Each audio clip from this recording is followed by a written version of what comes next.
Hi, and welcome to Chapter 4, Understanding Nonverbal Messages.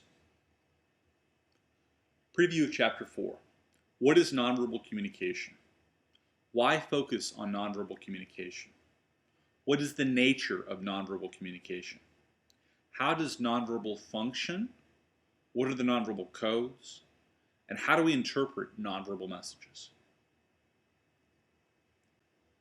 We're on the third of our 5 communication principles.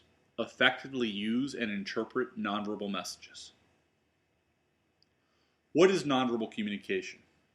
It's behavior other than written or spoken language that stimulates meaning for someone.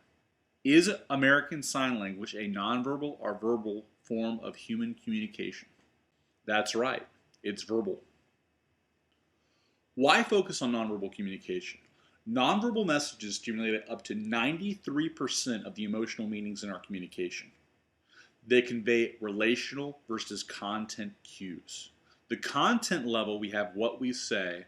The relational level, how we say it. Nonverbal messages are more believable because they meaningfully impact the relational level. Think about your entire educational process. Chances are the entire process has been focused on the content level and not the relational level. The focus has been on what we say, not how we say it, even though how we say it is where all of the meaning comes from, 93%. William Chaplin's handshake index illustrates this point nicely. He measured strength, vigor, completeness of grip, and duration.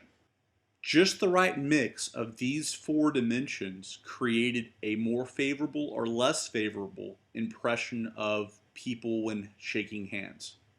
Even a simple, symbolic, culturally rooted gesture can have a definite and long-lasting impact on how others perceive you. What is the nature of nonverbal communication? It's culture-bound.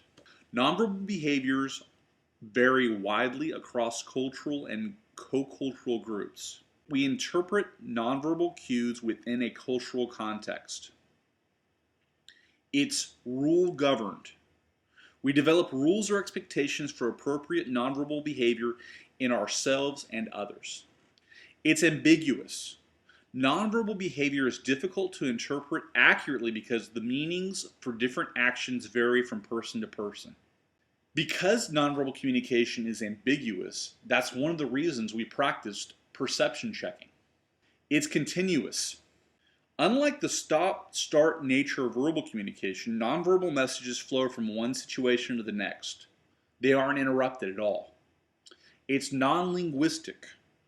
Nonverbal communication does not have the regularities of vocabulary, grammar, and pattern that language has. It's multi-channeled.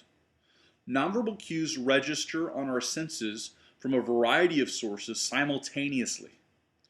We can actually attend to only one nonverbal cue at a time, even though it's multi-channeled. How does nonverbal function with verbal messages?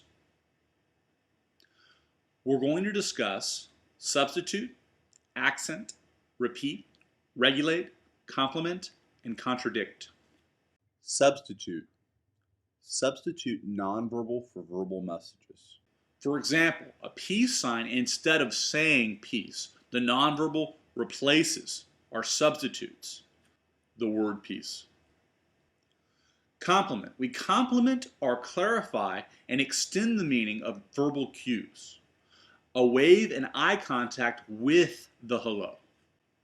Contradict. We contradict verbal cues. For example, I said I'm not mad, even though the nonverbal contradicts the verbal. Nonverbal is more believable, so we believe the nonverbal indicators of being mad, even though the verbal might say, I'm not mad. It's how you say it, and even more important on the emotional level as what is said. Repeat. We repeat verbal messages with nonverbal. If, for example, you didn't hear something the first time, you repeat it, you give a series of gestures without the verbal communication so they will understand. Regulate. While in conversations, we control the flow. We signal interest, for example, eye contact, head nods, posture, our breath. Or maybe we want to indicate that we want to speak by raising a finger or taking a breath. Accent. We reinforce verbal messages by adding nonverbal. So for example, gesturing on certain words. I promised, and you hit the desk with your fist. Case study, hook and horns gesture. In the Mediterranean culture, hook and horns gesturing means your wife is unfaithful. In the sign language culture, it means bull. In African culture, it casts a hex or curse on someone. In European culture, it wards off the evil eye. In Russian culture, it signifies arrogance. What statement illustrates a person using nonverbal cues to complement a message?